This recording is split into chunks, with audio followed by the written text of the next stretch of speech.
ஒன்று, எடப்பாடி பழனிசாமி சரியா இருக்க மாட்டார். இனிமே எங்களுக்கு சரியா இருக்க மாட்டார். அவர் ஏற்கனவே உங்களுக்கும் சரியா இல்லை. யாருக்கு? பிஜேபிக்கும் அவர் சரியா இல்லை. இது உங்களுக்கு கடந்த காலங்களில் தெரியும்.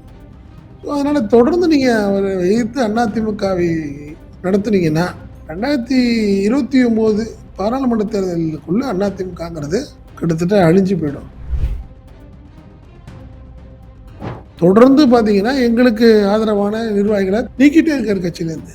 அது பிஜேபியும் நாங்கள் பரிசீலிக்கணும்னு சொல்லியிருக்காங்க. நீங்க நல்லா பார்த்தீங்கன்னா நீங்கள் வேலுமணிகிட்ட எவ்வளோ பேசினாரு பண்ணாரு. கிட்டத்தட்ட ஒரு பெரிய அமௌண்ட் வேலுமணி இந்த எலெக்ஷனை கொடுத்தாரு. 200 கோடி கொடுத்துருக்காரு எலெக்ஷனுக்கு. விஜயபாஸ்கர் 100 கோடி கொடுத்தாப்புல. அவருடைய பின்னணியில தான் வந்து லீமா ரோஸ் வந்து இப்பயுமே இருக்காங்க. புரியுதுங்களா? நீ வேலுமணி இன்னைக்கு ஒரு முடிவு எடுத்தாருன்னா லீமா ரோஸ் போயிடுவாங்க. சி விஜயபாஸ்கர் போனாரு, எம்ஆர் விஜயபாஸ்கர் போனப்பெல்லாம் லீமா ரோஸ் போகல. இத்தனைக்கு லீமா ரோஸோடைய மருமகன் பவர்ஃபுல்லாக இருக்காரு டிவிகேல. ஆனால் அவங்க அங்கே போகலை. அவங்களுடைய அவரு வேலுமணியுடைய பேக்கிங் தான் அவங்க லீமா ரோஸ். எடப்பாடி பழனிசாமிக்கு ஒரு செக் வைக்கிறதுக்கான வாய்ப்புகள் அதிகம் அப்படிங்கிறது இப்போ வேலுமணி தரப்புல சொல்றாங்க. ஏன்னா இனிமே நாங்கள் தொடர்ந்து இப்படி இருக்க முடியாது. பிஜேபியை வந்து எப்படி போய் அவங்க கேட்க முடியும்?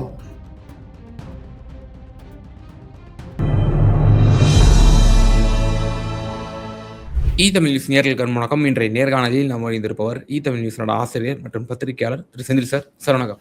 வணக்கம். வணக்கம். அஇஅதிமுகவில் தொடர்ந்து குழப்பங்கள், அதாவது ஃபேக்ஷனாக வந்து போனவங்க அவங்களுடைய ஆதரவு நிலை கொண்ட நிர்வாகிகளை வந்து அதிரடியாக நீக்குதல், இப்படியே வந்து நீடித்து கொண்டு வருது. இனி எஸ்பி வேலுமணி தரப்பும் சிவி சண்முகமும் வந்து ஐபிஎஸோட ஒரு நெருக்கமாகவே இல்லை. அவங்க தனியாக தான் ஒரு பக்கம் செயல்பட்டு இருக்காங்க. பேரளவு தான் அதிமுகவில் இருக்காங்கிற ஒரு பேச்சு தொடர்ந்து இருக்கு. அடுத்த கட்டமாக என்ன செய்ய போறாரு திரு இபிஎஸ் அப்படிங்கிற ஒரு பெரிய கேள்விக்குறி இருக்கேன். இல்லை, எடப்பாடியுடைய செயல்பாட்டின் அதிருப்தி அடைஞ்ச கிட்டத்தட்ட பெரும்பாலான கிட்டத்தட்ட ஒரு 60% நிர்வாகிகள் வந்து தாவே காட்ட போயிட்டாங்க. கிட்டத்தட்ட ஒரு 40% தான் இருக்குன்னு வச்சுக்கலேன். குறிப்பாக அந்த எம்எல்ஏக்கள் பிரிவினை தொடர்ந்து எடப்பாடியுடைய செயல்பாடு, அவங்களுடைய பதவிகள் பறிப்பு அப்படிங்கிற ஒரு சூழ்நிலை வந்ததுன்னு வச்சுக்கல. ஆக்சுவலாக அன்னைக்கு ஒரு சூழ்நிலை எடப்பாடி பழனிசாமி எடுக்கப்பட்ட சில முடிவுகள் அவர் வந்து தன்னிச்சையாக தன்னுடைய முடிவு எடுத்தார். அப்படிங்கிறனால கோபத்தினால தான் CV Shanmugam and Velumani team தனியாக ஒரு 25 எம்எல்ஏக்கள் தனியாக பிரிஞ்சு ஒரு முடிவு எடுத்தாங்க. பட் அது ஃபெயிலியர் ஆகிடுச்சு. அவங்க எதிர்பார்த்தது மாதிரி இல்லை, ஃபெயிலியர் ஆகிடுச்சு. உடனே கோவப்பட்ட எடப்பாடி பழனிசாமி என்ன பண்ணார், 25 பேருடைய பதவியையும் எம்எல்ஏ பதவியையும் பறிக்கணும்னு சொன்னவர். அது இல்லாமல் அவங்களுடைய கட்சி பதவியை நீக்கினார், அன்னையில் நீக்கினார். பட் அதுக்கப்புறம் என்ன பண்ணாங்க, வேலுமணி அண்ட் சிவிஎஸ் டீம் இது சம்மந்தமாக பிஜேபி தரப்பில் இல்லை, ரைட்டு, நீங்கள் அதில் ஒன்றும் இல்லை, நடந்துருச்சு, பரவாயில்ல, நீங்கள் நான் சொல்கிறேன், நீங்கள் போய் பாருங்கள், யாரை, எடப்பாடி பழனிசாமி போய் பாருங்கன்னு சொன்னார். ஒரு கட்டத்தில் போய் வேலுமணி தான் போனார், சிவிஎஸ் போகலை. வேலுமணி மட்டும்தான் போனார். வேலுமணி அண்டு தங்கமணி மட்டும் போனாங்க. போய் பார்த்து பேசினாங்க, சமாதானமான மாதிரி தெரிஞ்சுது. ஆனால் எடப்பாடி பழனிசாமி சமாதானம் ஆகலை. அவர் என்ன பண்ணார், அப்போது அந்த பேச்சுவார்த்தையில் என்ன பண்ணுச்சு, ரைட்டு பரவாயில்ல, இந்த 25 எம்எல்ஏகளுக்கு எதிராக கொறடா மூலியமாக கொடுக்கப்பட்ட அந்த நோட்டீஸை நான் வாபஸ் வாங்கிக்கிறேன், மன்னிப்பு கடிதங்கள் நீ எழுதி கொடுத்த மாதிரி வச்சு அதை நான் வந்து வாபஸ் வாங்கிக்கிறேன் அப்படின்னாரு. அதே மாதிரி என்ன பண்ணார், உங்கள்ட்ட பறிக்கப்பட்ட பதவிகள் எல்லாம் உங்களுக்கு மீண்டும் உங்களுக்கு வழங்கப்படுங்கிற மாதிரியும் ஒரு அஷூரன்ஸ் கொடுத்தார். ஆனால் பார்த்தீங்கன்னா அடுத்தடுத்த நாட்களுக்கு அப்புறம் அது மாதிரி செய்யலை. அது குறிப்பாக பார்த்தீங்கன்னா 4ஆம் தேதிக்குள்ளே நான் வந்து பதவி எல்லாத்தையும் பண்ணி கொடுத்துட்றேன்னு சொன்னார். ஆனால் பண்ணலை. இடையில கூட சட்டமன்றத்தை நடக்கும்போது பார்த்தீங்கன்னா வேலுமணி போய் பார்த்தார், யார, எடப்பாடி பழனிசாமியை போய் பார்த்து பேசினார். என்னென்ன ஏற்கனவே அதே பழைய பதவியில் தரேன், நீங்கள் தரவே இல்லை அப்படின்னோடனே என்ன பண்ணிட்டாரு, திடீர்னு அடுத்த நாள் எல்லாத்துக்கும் ஒரு அலங்கார பதவிகள். நீங்கள் அதிமுக திமுகவில் பார்த்தீங்கன்னா மாவட்ட செயலாளர் பதவி தான் ரொம்ப ஸ்ட்ராங்கானது. அந்த கிட்டத்தட்ட 25 எம்எல்ஏக்களில் வந்து அவங்கள்ட்ட தான் எல்லாமே மாவட்ட செயலாளர்களாக இருந்தவங்க தான் எல்லாமே, இன்க்ளூடிங் வேலுமணி தலைமை நிலை செயலாளராக இருந்தாலும் கூட கோயம்புத்தூரில் மாவட்ட செயலாளராகவும் இருந்தார். பட் எல்லா பதவியையும் நீக்கினவர் வேலுமணிக்கு மட்டும் பதவி கொடுத்தார். மாநில துணை பொதுச் செயலாளர்னு கொடுத்துருந்தாரு. மற்றபடி வேற யாருக்கும் தரல. எல்லாத்துக்கும் பார்த்தீங்கன்னா இணை, துணை, கொள்கை பரப்பு அப்படின்னு எல்லாத்தையும் கொடுத்து, அதன் கோபத்துல தான் என்ன பண்ணாரு, நம்ம சி விஜயபாஸ்கர், எம்ஆர் விஜயபாஸ்கர்லாம் வெளியே போயிட்டாங்க. இப்போ அவங்களுமே அந்த அதே பதவி எங்களுக்கு தரலங்கிற ஒரு வருத்தத்தில் அப்படியே போயிட்டாங்கன்னு வச்சுக்கோங்களேன். பட் இப்போ என்ன பண்ண போறாங்க? சிவி சண்முகம், தங்கமணி, வேலுமணி மட்டும்தான் இப்போ இருக்காங்க. முக்கியமான நிர்வாகிகள்னு பார்த்தீங்கன்னா அவங்க இருக்காங்க. கேபி அன்பழகன் இருக்காரு. இது ஒரு டீம் இருக்காங்க. ஒரு 6-7 பேர் இன்னுமே கூட சீனியர்கள்லாம் இருக்காங்க. நத்தம் விஸ்வநாதன் இருக்காரு. இப்போ இவங்கெல்லாம் இருக்காங்க. அவங்கெல்லாம் டிவிகேக்கு போகிறதுக்கான வாய்ப்புகள் இல்லை. எல்லாம் சீனியர் மோஸ்ட் அவங்கெல்லாம். அவங்க போய் டிவிகேல இப்போ ஏற்கனவே போனவங்களுக்கெல்லாம் ஒன்றும் பெருசாக ரெஸ்பான்ஸ் இல்லைங்கிற ஒரு வருத்தம் எல்லாத்துக்குமே இருக்கு. நீங்கள் அதாவது தேர்தலுக்கு முன்னாடி போனவங்க வேற, யாரு செங்கோட்டையன் போனார், அது சரியா இருந்துச்சு. தேர்தலுக்கு அப்புறம் அதிமுகலேருந்து டிவிகேக்கு போன யாருக்குமே உரிய மரியாதையும் அங்கீகாரம் இல்லைங்கிற ஒரு வருத்தம் இருக்கு. ஸோ அதனால யாரும் இனிமேல் டிவிகேக்கு சீனியர் மோஸ்ட்லி அதிமுக ஆட்கள் யாரும் போகிறதுக்கான வாய்ப்பு இல்லை. சரி, இப்படியே தொடர்ந்துட்டு எடப்பாடியோட பயணம் பண்ணுறதுக்கான வாய்ப்பு இருக்கா அப்படின்னு பார்த்தா வாய்ப்பு இல்லை.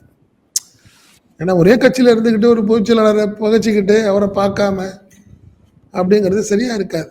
2வது அடுத்தது சட்டமன்றம் வரப்போகுது, பட்ஜெட் கூட்டத்தொடர்.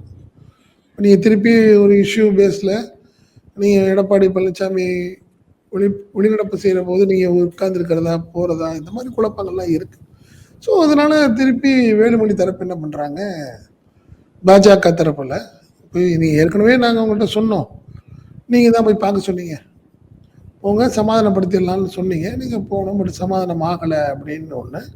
இப்போ 2 ஆப்ஷன்ஸ் அவங்க கொடுக்குறாங்க. ஒன்று, எடப்பாடி பழனிசாமி சரியாக இருக்க மாட்டார், இனிமே எங்களுக்கு சரியாக இருக்க மாட்டார். அவர் ஏற்கனவே உங்களுக்கும் சரியா இல்லை, யாருக்கு, பிஜேபிக்கும் அவர் சரியா இல்லை. இது உங்களுக்கு கடந்த காலங்களில் தெரியும். ஸோ அதனால் தொடர்ந்து நீங்கள் அவரை எதிர்த்து அதிமுகவை நடத்துனீங்கன்னா 2029 பாராளுமன்ற தேர்தலுக்குள்ள அதிமுகங்கிறது கிட்டத்தட்ட அழிஞ்சு போயிடும். அப்புறம் உங்களுக்கான ஆப்ஷன் கிட்டத்தட்ட என்ன காரணம்னா பிஜேபி கூட்டணி தான் அதிமுக இருக்கு. ஒரு வலிமையான கூட்டணியை நீங்கள் கட்டமைச்சாதான் நீங்கள் 2029 2 MP 3 MP ஜெயிக்க முடியும். இல்லை ஒரு போட்டியாக சரியான போட்டியை கொடுக்கணும் அப்படின்னு ஒரு மெசேஜ் கொடுத்துருக்குறாங்க. யாருக்கு? அமித்ஷா. பிஜேபிக்கு வேலுமணி தரப்பு கொடுத்துருக்காங்க. ஒன்று, அந்த தலைமையை மாற்றுங்க, இல்லை எங்களுக்கு ஒரு பொதுக்குழு செயற்குழு மாதிரி ஏதாவது நடத்துறதுக்கான வாய்ப்புகளை ஏற்படுத்தி கொடுங்க, இல்லை என்றால் ரெட்டலையை முடக்குங்க. இந்த மாதிரி 2-3 விஷயங்கள் செய்தாலே ஒழிய எடப்பாடி பழனிசாமி பயப்பட மாட்டார். அப்படிங்கிறது தான் இன்னைக்கு வேலுமணி, சிவி சண்முகம், தங்கமணி, கேபி அன்பழகன் தரப்புல பிஜேபிக்கு ஒரு ரெக்வஸ்ட் கொடுத்துருக்குறாங்க. நீங்க சொன்னீங்க, அதனால தான் நாங்கள் போய் சமாதானமானோம், பட் அவர் சொன்னதை கேட்டுக்கல.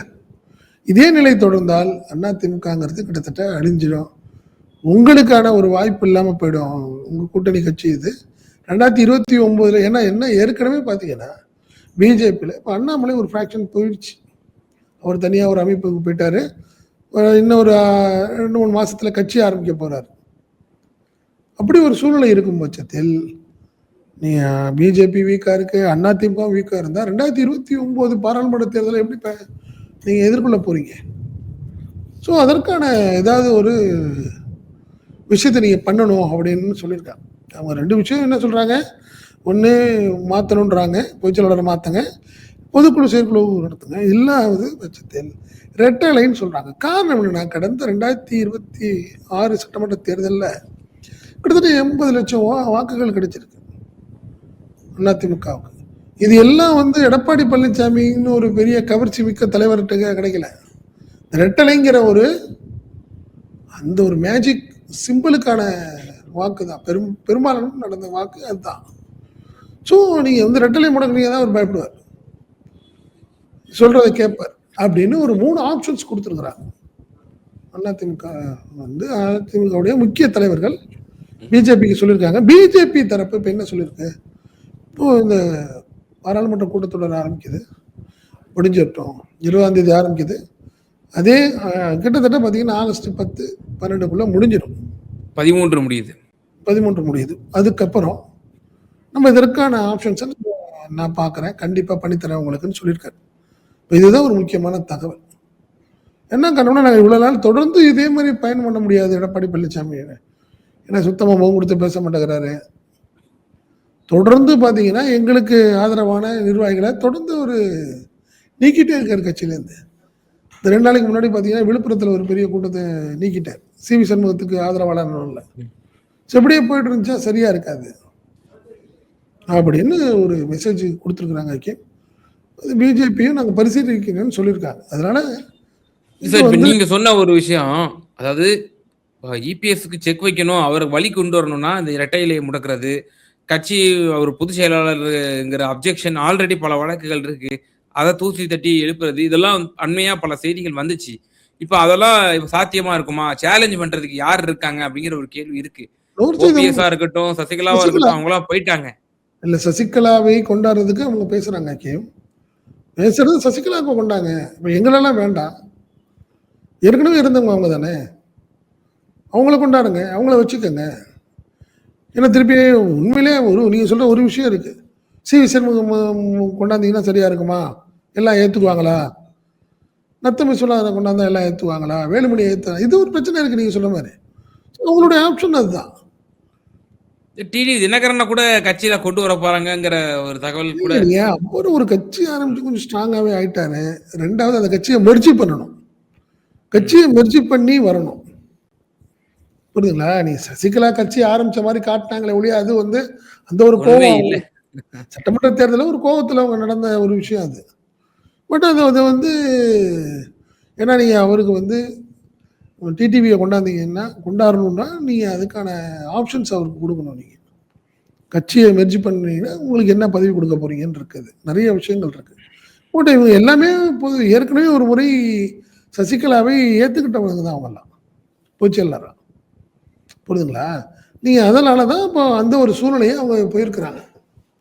ஏன்னா இது ஏற்கனவே சொன்னாரு, சசிகலாவை கொண்டாடணும், டிடிவிலாம் சேர்க்கணும்னு வேலுமணி சொன்னாரு, பேட்டியிலே கொடுத்தாங்க. ஞாபகம் இருக்கா அவங்களுக்கு? சிவி சண்முகம் கொடுத்தாரு, அவங்கெல்லாம் இருக்கும் போதே சொன்னார், கட்சியில் இவர் யாரெல்லாம் ஒதுக்குனாங்களோ எல்லாத்தையும் சேர்க்கணும், இனிமேல் ஓபிஎஸ்லாம் போகிறதுக்கு வாய்ப்பு இல்லை, ஒரு டிஎம்கே எம்எல்ஏ ஆகிட்டார்.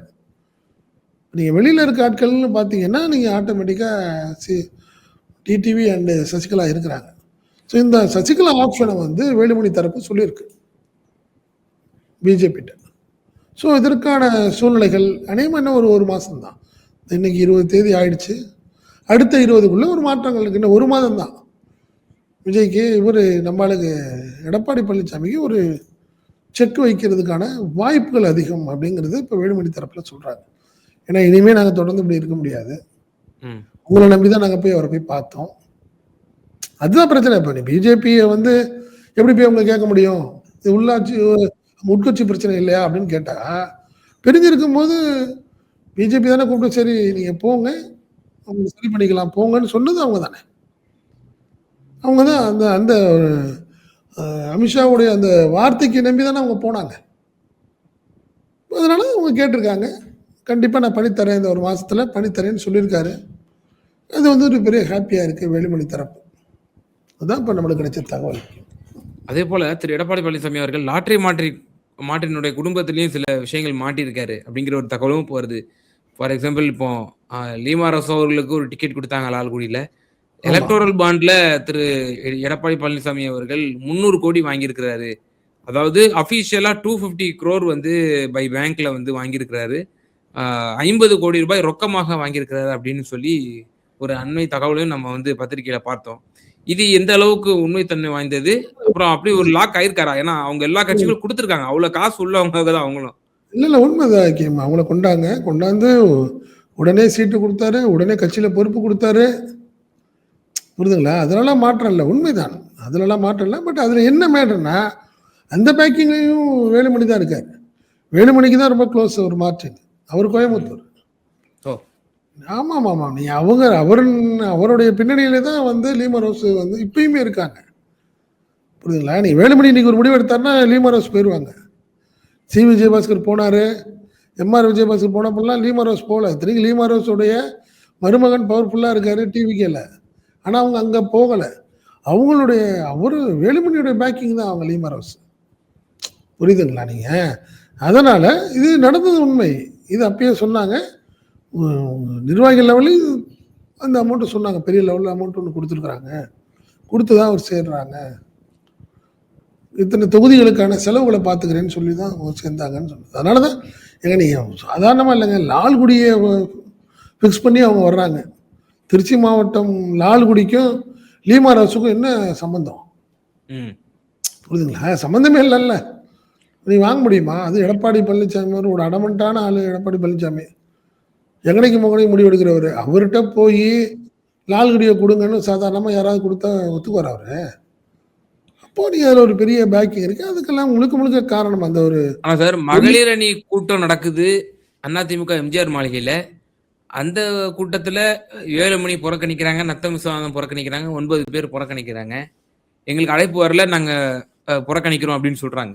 ஆனா அழைப்பு குடுத்துருக்காங்க. இப்போ அந்த கூட்டத்துல லீமா ரோஸ் பிரசன்ஸ்ல தானே இருந்தாங்க. இபிஎஸ் கூட அவங்க பேசுற மாதிரியான விஷுவல் காட்சிலாம் வந்துச்சு. ஒரு விஷயம் தான். அதாவது இது வந்து அவங்கள தலைமைக்கான ஒரு போட்டி. யாரு என்ன ஏதுங்கிறது. அதுதான் நான் சொல்றேன். இது வந்து முழுக்க முழுக்க வேலுமணியுடைய கட்டுப்பாட்டுல இருக்கிறாங்க லீமா ரோஸ். அதனால மாற்றம் இல்ல. எடப்பாடி பழனிசாமியுடைய கட்டுப்பாடுலாம் கிடையாது. அவங்க வேலுமணி சொல்லியிருப்பார். நீங்க போய் கலந்துக்கங்க. என்னங்க இது அங்க பிரச்சனை வேற. நீங்க போய் நீங்க நிர்வாகிங்க, மாநில நிர்வாகிங்க மாநில பொறுப்பரை கொடுத்தாங்க அவங்களுக்கு. மகளிர் அணியில. யாருக்கு? லீமா ரோஸுக்கு. ம். அதனால கண்டிப்பா சொல்லியிருப்பார் வேலுமணி. இல்ல நீங்க பிரச்சனை எல்லாம் போங்க, நீங்க பார்த்துக்கலாம் அப்படின்ட்டு. நீங்க நாளைக்கு வேலுமணி ஒரு முடிவு எடுத்தாருன்னா, அது ஃபர்ஸ்ட் பக்கத்துல நிக்கிறது அவங்களா தான் இருக்கும். அதுதான் நான் சொன்னேன். நீங்க ஏங்க விஜயபாஸ்கர் ரிசைன் பண்ணிட்டு போனாரு, எல்லாம் போனாரு. லீமா ரோஸும் ரிசைன் பண்ணிட்டு போயிருக்கலாமே. ஏன் போகலங்கிறேன் நான்.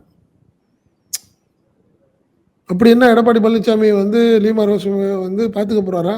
இல்ல பொறுப்பு கொடுக்க போறாரா? இல்ல. ஆனா தேர்தலுக்கான நிதி வந்து வாங்கியிருக்கிறாரு. வாங்கிட்டாங்க. 100 அப்படின்னு 100% நடந்தது. அதெல்லாம் ஃபியூச்சர் உண்மைதான். கேமிங் மூலியமா. ஆமாமாமா. அதுல குடுத்துருக்காங்க. அது வந்து வட்டவத்தனமா எல்லா நிர்வாகிகளுக்கும் தெரியும். திருச்சி மாவட்டத்துல உள்ள நிர்வாகிகள் எல்லாத்துக்கும் தெரியும். அது வேலுமணி தான். அதான் சொன்னேன். வேலுமணி தான் செய்து குடுத்தாரு அத. ம். ஆமாமா. பெரிய லெவல்ல செய்து குடுத்தாரு. இன்னும் சொல்லப்போனால் மிகப்பெரிய கம்பெனிகள் கூட சில ஒரு அமௌண்ட் குடுத்தாங்க அதிமுகவுக்கு. பெரிய பெரிய கம்பெனிகள் வந்து என்ன காரணம்னா, அவங்க எப்பயுமே எலக்ஷன் டைம்ல குடுப்பாங்க அக்கீம் அத. காரணம் என்னன்னா, யார் வேணாலும் ஆளுங்கட்சியா வரலாம். அவங்களுடைய உதவி என்னைக்குனாலும் தேவை. நீங்க ஆளுங்கட்சியோ, எதிர்க்கட்சியோ ஒரு மசோதாவோ, இல்ல ஒரு நிர்வாகத்துக்கு எதிராக ஒரு முடிவு எடுக்கும்போது, எங்களுக்கு சப்போர்ட் பண்ணணுங்கிறதுனால மிகப்பெரிய கம்பெனிகள் வந்து எப்பயுமே இந்த முக்கிய கட்சிகள வந்து நமக்கு ஒரு ஸ்மூத்தான ஒரு ரிலேஷன்ஷிப் வச்சுக்கணும்னு நினைக்கிறது. அந்த அடிப்படையில ஒவ்வொரு தேர்தலின் போதும் பெரிய பெரிய கம்பெனிகள் குடுக்கும். அந்த அடிப்படையில அதிமுகவுக்கு 2, 3 பெரிய கம்பெனிகள் இருந்து பணம் கொடுக்கப்பட்டதுன்னு நான் கேள்விப்பட்டேன். லீமன் நீங்க சொன்ன விஷயமும் 100% உண்மை. அதுலலாம் மாற்று கருத்தே கிடையாது. பட் ஆனால் இப்போ கிடக்கிற இந்த மூவ பார்க்கும்போது, எடப்பாடி பழனிசாமிக்கு ஒரு பெரிய நெருக்கடி. பாராளுமன்ற கூட்டத்தொடருக்கு பிறகு ஒரு நெருக்கடி அவருக்கு இருக்கும். காரணம் என்னன்னா, நீங்க நல்லா பார்த்தீங்கன்னா, பிஜேபி ஒண்ணும் எடப்பாடி பழனிசாமி மேல ஒரு பெரிய இது கிடையாது. ஏன்னா, அவர் போன தேர்தல்ல வந்து அவர் பண்ண திடீர் குழப்பம் வந்து அவங்களுக்கு மறுக்கல. பெரிய கோவத்துல தான் இருக்கிறாங்க. காரணம்னா, ஒரு 10 எம்பி கிடைச்சிருக்கும் நம்மளுக்கு. திடீர்னு நம்மள கழட்டி விட்டுட்டு போனதுல ஒரு சங்கடம் அவங்களுக்கு பிஜேபிக்கு இன்னுமே இருக்கு. 2வது, நீங்க வேலுமணியா எடப்பாடியான்னா பிஜேபிக்கு வேலுமணி தான். இன்னொரு சூழ்நிலை அங்க வந்து இப்போ அண்ணாமலை இல்ல. ஸோ நிறைய விஷயங்கள் இருக்கு. அவங்களுக்கு வந்து கொங்கு மண்டலத்துல ஒரு தலைவரை கொண்டாடணும்னு கூட அவங்க நினைக்கலாம். நம்மளுக்கு வேண்டிய ஆளை கொண்டாடணும்னு நினைக்கலாம். அதனால நீங்க வேலுமணியோடைய இந்த ரெக்வெஸ்ட் அந்த ஒரு 3 கோரிக்கையில கண்டிப்பா ஒண்ண கையில எடுத்து பண்ணும். அதுலலாம் மாற்றம் இல்லை. அதனால ஆகஸ்டில் அதிமுகவில் பல மாற்றங்கள் இருக்கிறதுக்கான வாய்ப்புகளை அதிகமாக்கும். சார், அப்போ இப்போ ஒரு குழப்பமான நிலையில நீடித்துட்டு இருக்கு. இவங்களும் ஒரு பக்கம் ஃபேக்ஷனா இது பண்ணிட்டு இருக்காங்க. அவங்களும் ஒரு பக்கம் ஃபேக்ஷனா இது பண்ணிட்டு இருக்காங்க. கட்சியை வலுப்படுத்தணுங்கிற ஒரு குறைந்தபட்சம் ஒரு அக்கறை இருந்தால், எம்எல்ஏவாக இல்லாதவர்கள், ஃபார் எக்ஸாம்பிள் பெஞ்சமின் அவர்கள், அவர் எம்எல்ஏவா கூட இல்ல. அவரை வந்து மாவட்ட செயலாளர் பதவியிலிருந்து தூக்கி அவரும் போய் கெஞ்சினார் எடப்பாடியார்ட்ட போய், ஏன் என்னை வந்து தூக்குறீங்க?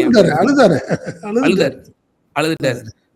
ஆனா கூட அவர் வந்து இது பண்ணல. கடைசியில் டிஎம்கேவுக்கு போனார். அந்த காட்சிகள்லாம் கூட நம்ம பார்த்தோம். இப்படி ஏன் வந்து அந்த அளவுக்கு எம்எல்ஏவா கூட இல்ல. அவர் வந்து அமைச்சராவும், முன்னாள் அமைச்சராவும் இல்ல. அவர் வந்து சாதாரண ஒரு மாவட்ட செயலரா இருந்தவரு. உங்ககிட்ட வந்து அலுவவும் செய்றாரு. இது போல பல கேண்டிடேட்ஸ் அவங்க விவகாரத்திலயும் பார்த்தோம்னா, பல கோடிகள் கடன வாங்கியிருக்கிறாங்க. இந்த சட்டமன்ற தேர்தல்ல. கடனாளியா இருக்காங்க. வட்டி வாங்கியிருக்காங்க அவங்க. இப்ப ஆமாம். அவங்களும் எப்படி அத வந்து எதிர்கொள்ளணும் அப்படிங்கிற ஒரு மிகப்பெரிய மில்லியன் டாலர் கொஸ்டின்ஸ் 100க்கும் மேற்பட்ட வேட்பாளர்கள் அப்படிப்பட்ட நிலையில இருந்திருப்பாங்க. ஆமாம். உண்மைதான். அவங்களுக்கெல்லாம் இபிஎஸ் என்ன சொல்லியிருக்கிறாருன்னா, நான் உங்களுக்கு ஜெயிச்சுட்டு நம்ம தான் ஆட்சிக்கு வரோம். உனக்கு மந்திரி பதவி போ அப்படின்ற மாரி சொல்லியிருக்கிறாரு. வாரியம், அமைச்சர் எல்லாத்தையும் அடிச்சு விட்டாருன்னு வச்சுக்கோங்களேன். ஆமா. எல்லாத்துக்கும் ஒரு அடிச்சு விட்டாரு. இவரே அவரு எதிர்க்கட்சியா கூட வரல ஆனா அவரு. ஆமா நீங்க என்ன நினைக்கிறீங்க? நீங்க ஜெயலலிதாவுக்கு விசுவாசியா இருந்திருக்கலாம். எம்ஜிஆருக்கு விசுவாசியாலாம் இருந்திருக்கலாம். இப்ப எனக்கு நீ விசுவாசியா இருந்தா தான் கட்சி அப்படின்னு நினைக்கிறேன். அங்க இருக்கிறவங்க எல்லாமே பாத்தீங்கன்னா எம்ஜிஆர் விசுவாசி, ஜெயலலிதா விசுவாசி. அதுக்கப்புறம் வந்திருக்க எடப்பாடி பழனிசாமிகிட்டே இருப்பாங்களே ஒழிய, அவரு என்ன நினைக்கிறாரு? நீ ஜெயலலிதாவுக்கு விசுவாசியா இருந்தாலும் கிடைப்போம், எம்ஜிஆருக்கு இருந்தா இருந்து கிடைப்போம். எனக்கு என்னுடைய விசுவாசியா இருக்கணும்னு நினைக்கிறாரு. அதனாலதான் இந்த ஒரு பெரிய ஒரு அதிமுக பெரிய செட்பேக் போனதுக்கு காரணம் வருது. அவருக்கு சந்தேகம், யாரையும் வளர விடல. நீங்க நல்லா பாத்தீங்கன்னா நீங்க வேலுமணிகிட்ட எவ்வளோ பேசினாரு, பண்ணாரு. கிட்டத்தட்ட ஒரு பெரிய அமௌண்ட் வேலுமணி இந்த எலெக்ஷன்ல கொடுத்தாரு. 200 கோடி கொடுத்துருக்காரு எலெக்ஷனுக்கு. அவருக்கு விஜயபாஸ்கர் 100 கோடி கொடுத்தாப்புல, விஜயபாஸ்கர். இப்போ அவங்கெல்லாம் பண்ணி கொடுத்தா அந்த எலெக்ஷன் பண்ணாங்க அவங்கெல்லாம். ஆனாலும் பார்த்தீங்கன்னா அவங்களுக்கு எல்லாத்துக்கும் செக்கு. அவங்க கேட்ட ஆட்களுக்கு சீட்டு தரல. கந்தர்வக்கோட்டை எப்படியாவது எனக்கு வேண்டியவங்களுக்கு வேணும்னு கேட்டார். யாரு? விஜயபாஸ்கர். விஜயபாஸ்கருக்கும் எடப்பாடிக்கும் பிரச்சனையே அதுதான். கந்தர்வக்கோட்டை இப்போ தாவேக்கா ஜெயிச்சிச்சு சொல்றேன் நான். அவர் வந்து அவருக்கு ஒரு வேண்டிய ஒருத்தர் கேட்டார், ட்ரை பண்ணார். விஜயபாஸ்கர் அவர் கட் பண்ணார். அதே மாதிரி வேலுமணிக்கு யார் யாரெல்லாம் கொஞ்சம் சப்போர்ட்டிவா ஆல் ஓவர் தமிழ்நாட்டில் நிறைய பேர் இருக்காங்க. அவருக்கு தஞ்சாவூர்ல இருக்காங்க, திருச்சியில இருக்காங்க. வேலுமணிக்கு பல மாவட்டங்களையும் அவருக்கு ஆதரவாளர்கள் இருக்காங்க. அவருக்கு எல்லாம் சீட்டு கொடுக்க ட்ரை பண்ணார், கேட்டார். கேட்ட இடங்களுக்கு தரல. வேணும்னே எடப்பாடி பழனிசாமி அவரா ஒரு ஃபிக்ஸ் பண்ணி கொடுத்தாரு. இப்போ இது எல்லாமே அவங்களுக்கு பெரிய கோபம். கட்சி நடத்துறது நாங்க, பணம் வாங்கி கொடுக்கறது நாங்க, பட் எங்களுக்கு எந்த விதத்திலையும் நீங்க சப்போர்ட்டிவா இல்லை அப்படிங்கிற கோபம் அவங்களுக்கு எல்லாத்துக்குமே வச்சுக்கல. அதனால எடப்பாடி பழனிசாமி வேணா இனிமே வந்து அவங்க யாரும் பெரிய லெவல்ல சீனியர்கள் யாருமே அவர் ஏத்துக்கிறதுக்கு மனநிலை இல்லை. இந்த கடைசி ஆப்ஷன் இது. ஆகஸ்ட் லாஸ்ட்டுக்குள்ள ஒரு மாற்றங்கள் இருக்குன்னு பெரிய எதிர்பார்த்து இருக்கிறாங்க. இல்லை என்றால் அடுத்த கட்டத்துக்கு என்ன முடிவெடுக்க போறாங்கன்னு தெரியல முக்கிய நிர்வாகிகள். அஇஅதிமுகவில் நிலவி வரக்கூடிய ஒரு அண்மை குழப்பங்கள் இன்னும் ஒரு மாத காலகட்டத்தில் இன்னும் பல மாற்றங்கள் ஏற்பட போகுது. பாஜகவும் வேலுமணியும் செய்யக்கூடிய இந்த திட்டத்தை பற்றி ரொம்ப விரிவா தெளிவா எக்ஸ்க்ளூசிவா பல தகவலை சொன்னீங்க. ரொம்ப நன்றி. நன்றி.